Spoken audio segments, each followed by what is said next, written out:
All right, so what should you be saying to your ex when they're starting to shut down, when they're not opening up to you anymore, and when they're even pulling back? That is what this video is going to be about. Please watch through to the end. I think you're going to find a lot of strategies and things to do that are going to really help you move forward with all of this.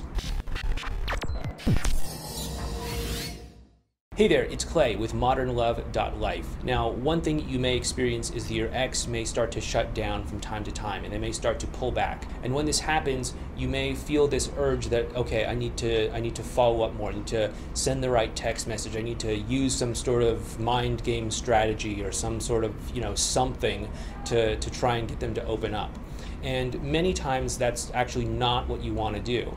Whether that is, sending a text message, trying to connect, trying to beg or plead, trying to even, use a mind game, a gimmick, a trick, a stunt, a one-liner or something like that, a jealousy tactic or anything. What you really want to do is you want to be bringing the right energy to that interaction. If you're bringing jealousy, mind games, etc., that will be reflected back to you. You will get the end result of that, which is someone who is disconnected, alone, distrustful of life, isolated, sees their partner or people of the opposite sex or people that they want to be in a relationship with as enemies rather than as people who actually are on their side and want to co-create an amazing relationship. Instead, what we want to do is we want to start embodying great communication. We want to start embodying emotional groundedness. We want to start embodying the right kind of energy, the right kind of way of being. And so what we want to do is we want to give them the opportunity to explain their situation. So we'd start by just calling out what we're seeing. Hey, I've noticed it seems like you're not in a place right now where it makes sense for you to talk to me. Is there something going on that I should know about? You can easily say this in a grounded sort of way. Now, I know that probably a lot of you out there are probably jotting down in your notepads or something, oh yeah, that's a great one-liner, I should probably use that one and say that. And sure, if it makes sense, go ahead and do that. But I want you to not just be writing down the scripts, the one-liners. I want you to actually be working on embodying the kind of person who's just genuinely curious to understand why something might be happening the way that it is, and just making an effort to actually close that communication gap. That's really what the core of what Effortless Connection, our communication course, is all about.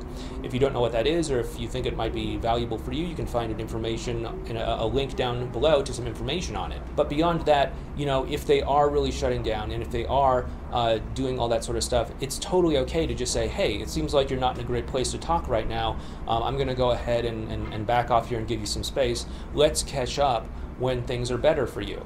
That's absolutely okay. It shows that you're detached from outcome. It shows that you're not necessarily going to chase them when they start pulling back, which is great because it shows that you're grounded and emotionally centered and not in damage control mode. And it also gives them the space that they need if they're in a place where they do need space. Because if they need space, they're going to find a way to get it, no matter what you text or no matter if you guilt trip them into having this conversation this one time. What you want to do is you want to really give them that space if that's what they need. And it also helps you to build the understanding and the encouragement that this dynamic and this relationship isn't this super fragile thing that's just going to fall apart as soon as you take your foot off the gas pedal. So many times I've spoken to people that think that they are, just dealing with this thing that's just so brittle and so fragile that if they say one word wrong, or if they do one thing incorrectly, if they step out of line one way, or if they challenge or stick up for themselves once, the whole house of cards is just going to come falling down. I can promise you that most of the time it's not that case.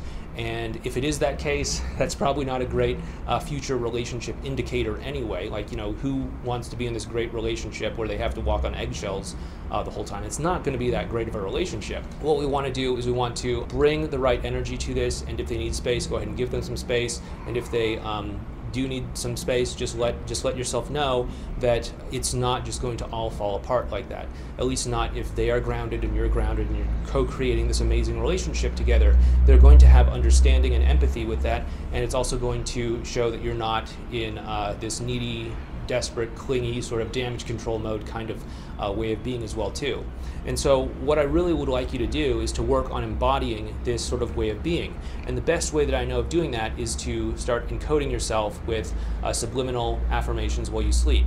That's why I would like you to go ahead and start listening to this recording over here every night for the next month. It's an 8-hour-long subliminal affirmation recording that you can use while you're sleeping to program your unconscious mind for better success with relationships. Anyway, thanks so much, take care, and I'll talk to you next time.